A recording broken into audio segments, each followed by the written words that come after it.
So I just saw Mandalorian and Grogu, first Star Wars on the big screen in 7 years. I know the general vibe around Star Wars has been pretty down lately, and honestly for good reason. And Mandalorian itself has been handled in a really weird way after Season 2 was such a high point. But here we are, and I liked it. It's basically just pure, unprepossessing adventure. It's light-hearted, got good action, sometimes quite funny, you know, it embraces all the cuteness of Baby Yoda and the Anzellans, the Babu Frick people, and some really heartfelt moments, to be honest. I'm not sure what people are really expecting from this. It basically just is what it is, and it's perfectly fine at that. Don't be expecting Revenge of the Sith or anything. It's true there isn't really any reason for this movie to be on the big screen, but it is on the big screen. So if you take it on its own terms, it works. I think parents and kids will probably find it pretty heartwarming at times. It's very Dave Filoni, it fits right in the canon with TCW and Rebels. There isn't really anything to say about the story, which people were kind of expecting given how little the marketing told us. It doesn't really advance the story of The Mandalorian. No, obviously it makes sense if you know where the characters are at the end of Season 3, but basically nothing more than that. It tells you what you need to know, and just does its own thing.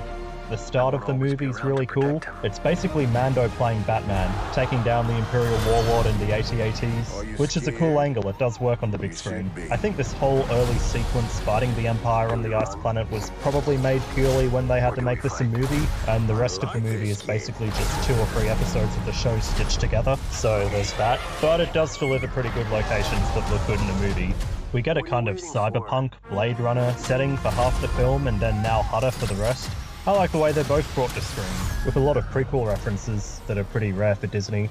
It does make good escapism, which is pretty much what we're here for. I've got to say, I absolutely loved the opening credits doing Top Gun in Star Wars. Bit of Apocalypse Now as well. In fact, there was another really cool Apocalypse Now allusion later in the movie. You know, it's great for film buffs, but also really good cinematography. The pacing and the structure is pretty disjointed. It is very clearly 2 episodes of the show, something to get through when you're watching it. There are several characters you won't know at all without the Clone Wars or Rebels, like Zeb, Embo.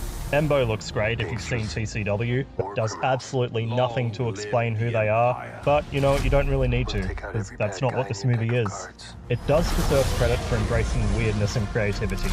You know, having Rotter the Hutt become a gladiator who wants to get out from under the shadow of Jabba and the Hutts, it's a very wacky, different creative choice that you wouldn't expect. Good on them for doing something different. And then Martin Scorsese, close friend of Lucas. Yeah, it's funny, it works, go for it.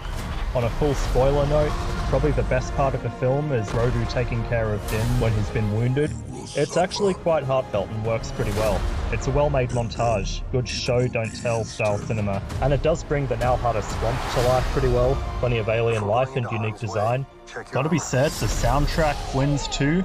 I know someone who downloaded the EDM tracks from Shikari for his gaming playlist. The X-Wings and Y-Wings from Adelphi Squadron look amazing on the big screen, which honestly is enough for me. The movie goes all in on puppets and stop-motion work as well, which is fantastic, true to the roots of Star Wars using Muppets for Yoda. It does lose out a bit on the realism in that sense, but credit to the craftsmen behind it. Maybe the stop-motion droids near the climax were a bit disjointed. It looked a bit like watching a 1950s retro Playmation. I don't think any of the complaints about the film are really wrong. No, I see Critical Drinker said it was pointless. It's not really about anything besides itself. And it is quite jarring about halfway through when they very clearly stitch the 2 episodes together.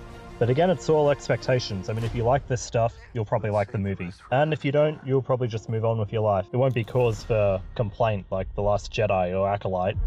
I haven't seen it yet in the IMAX, but I will. So yeah, that's early thoughts on The Mandalorian and Grogu. Don't expect too much. I think there's a lot more hype for Starfighter next year, which will probably do more in terms of narrative, so there'll be a lot riding on that to see where they want to take Star Wars.